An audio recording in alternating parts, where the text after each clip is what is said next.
ریاستی اداروں کے خلاف نفرت انگیز مہم چلانے والے ملزم کو اسلام آباد سے گرفتار کر لیا گیا ہے۔ مزید جانتے ہیں ڈان نیوز کے نمائندے شکیل کراڑ سے۔ شکیل، مزید بتائیے گا۔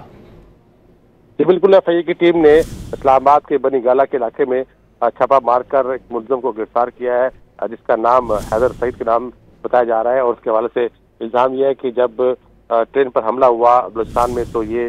شخص جو ہے وہ اپنے سوشل میڈیا کے ذریعے ریاستی اداروں کے خلاف نفرت انگیز جو ہے مواد پھیلا رہا تھا، اور جو دہشت گرد تنظیمیں تھیں ان کے حق میں جو ہے مختلف یہ پوسٹیں اور مہم چلا رہا تھا، جس پر ایف آئی اے کی ٹیم نے چھاپا مار کے گرفتار کیا تو اس کے قبضے سے تمام تر مواد جو ہے وہ اس کے موبائل سے برآمد کر لیا گیا ہے۔ ایف آئی اے کی ٹیم نے اسلام آباد کے بنی گالہ کے علاقے میں چھاپا مار کر ایک ملزم کو گرفتار کیا ہے، جس کا نام حیدر سعید کے نام بتایا جا رہا ہے، اور اس کے حوالے سے الزام یہ ہے کہ جب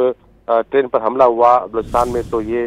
شخص جو ہے وہ اپنے سوشل میڈیا کے ذریعے ریاستی اداروں کے خلاف نفرت انگیز جو ہے مواد پھیلا رہا تھا، اور جو دہشت گرد تنظیمیں تھیں ان کے حق میں جو ہے مختلف یہ پوسٹیں اور مہم چلا رہا تھا، جس پر ایف آئی اے کی ٹیم نے چھاپا مار کے گرفتار کیا تو اس کے قبضے سے تمام تر مواد جو ہے وہ اس کے موبائل سے برآمد کر لیا گیا ہے۔ بہت شکریہ شکیل۔